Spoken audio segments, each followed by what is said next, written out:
What's going on, guys? ChaseWins.com. Monday, the 24th of February, 2020. And this is a dedicated video strictly to Patrick's NASCAR recap. I wanted to keep it separate from the video of my personal recap, as to try to keep the length of of the video down, as well as the fact that there are plenty of viewers and people that are not on NASCAR that really have no general interest in hearing about that. So trying to appease everyone. So we're going to do a recap here of the NASCAR Sunday, what Patrick did, let you know what we've got going on. The only announcement that I have, excuse me, involving myself is, you'll see it when I post both of these videos. Took the girls to school this morning, came back home, I had to jump in the shower and get a couple of things done. So busted out a video for my recap and free play, and now I'm doing this one. I will post both of them sometime late this morning when I get to the office, or as quickly as I can. I have a game of the week. It's been almost a month since I've had one. I'm not going to say what sport, what time it goes off, anything. You do have to purchase it by 6 p.m. Eastern time, not a second later, because the link for purchase will disappear off of the site at that time.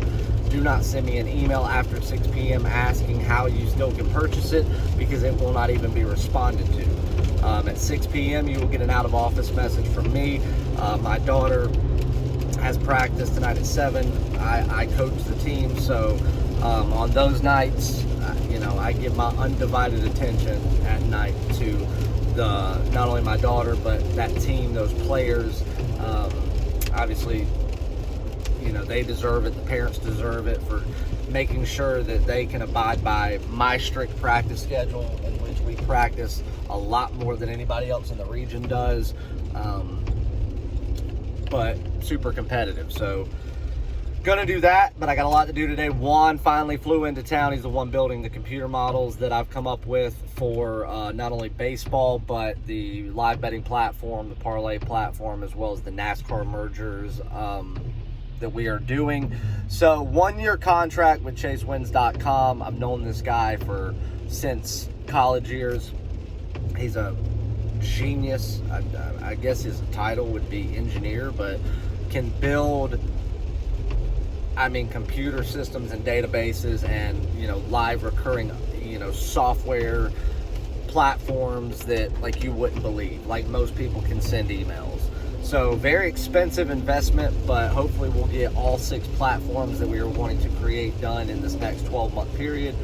Flew in last night from San Francisco. Going to be here till Thursday, getting his office set up at my office, getting his own office set up inside there that I've got for him, as well as getting with my realtor. We're going to do a real estate deal together that will give him a place to live when he comes in, versus the company just paying for him to go to an apartment somewhere.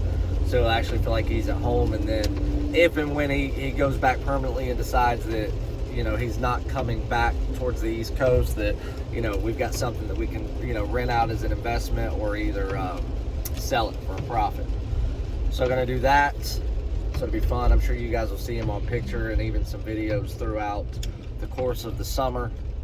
But he'll be here till Thursday, and then once he goes back, it'll be 2 weeks before he comes back, and he'll be here for 30 days to start. So other than that, let's get on a recap. One thing that I do want to announce is that there is one of these so-called veterans in the business, 20, 30 years experience, whatever, and somebody that claims they've been betting NASCAR for 20 years. They started the trend and pioneered the betting market in that sport, and how they are one of only a handful of experts out there. But what's funny is that this particular scumbag has been, how do I want to word this, stealing information from me. Got wind of it last year from a client of mine, and to be honest with you, it's a credible guy, but I didn't want to believe it, so I didn't. And then I started getting screenshots, and then started getting conversation screenshots between this person and other people saying that we're a scam and a fraud, and we're not actually picking those NASCAR selections, and that we're just saying that to try to drive business, and that anybody can get lucky by picking the pole winner every single race and having it win 2 to 3 times in a year. Well, out of the 26 race winners he picked last year, whatever it was, he picked the pole qualifier twice. I mean, he hadn't done it in the last 2 weeks. He keeps doing it. He wins all of his head-to-heads. So all of that's going on. It's every single week. What it is this person realizes that he's not shit, and he doesn't know what he's doing. And because most people don't understand NASCAR as a sport, let alone how to invest in it and do it the right way, that it's easy to take advantage of people. And it's easy when you don't play something every week and you'll take a 2 to 3 week break because you've lost, not speak about it, and then come back and be able to talk about it again without having to recap those losses. And when you only win 46% of the time, and that's being generous, that you can actually make it look as though you've won, and your average wager was around 170. So you are killing people's bankrolls. So we've encrypted some of the things that we've posted, so that way when it's copy and pasted and then just a few little things are changed, we have proof that it is ours. I mean, there's no way somebody's just going to randomly, over and over again, have the exact same thing that Patrick has. I mean, same head-to-heads, same race winner, I mean, everything. And it's funny how the same individual that didn't speak a word about NASCAR leading up to the season is flooding the market now because he realizes that we're taking over. So you, sir, have been caught. You will receive your warning via certified letter. And if it happens again, you'll see in that letter what will happen. This is not a joke. You're a scumbag.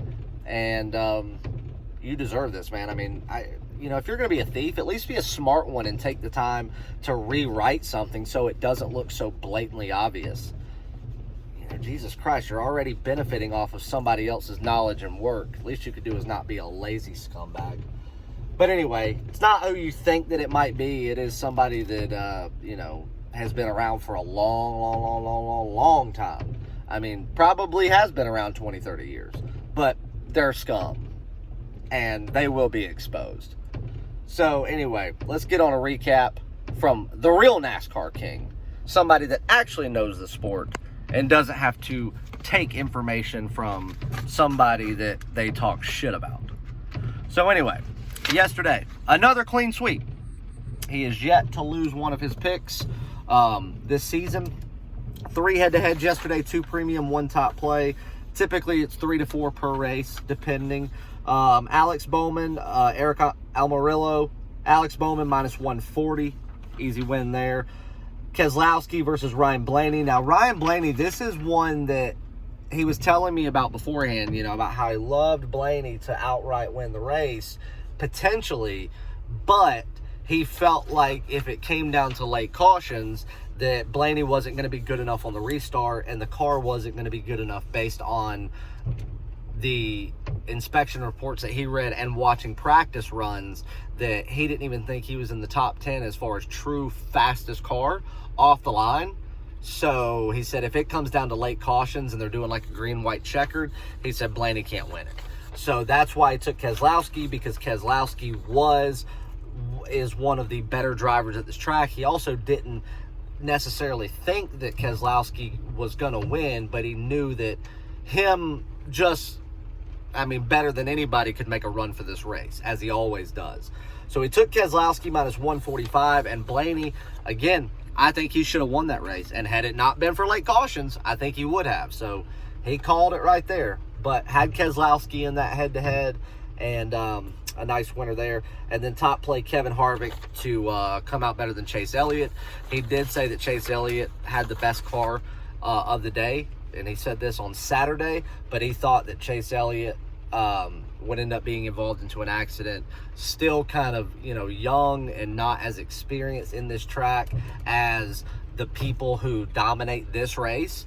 And he said that his reasonings were the people that typically dominate Vegas, like your Keselowskis and Logano's and Harvicks and people like that, are so aggressive that he didn't think Chase stood a shot, that he would be pushed around and eventually spun out somewhere. And I don't think that he was actually purposely spun out, but he ended up spinning out right there towards the end when he very well could have won the race with how fast the car was.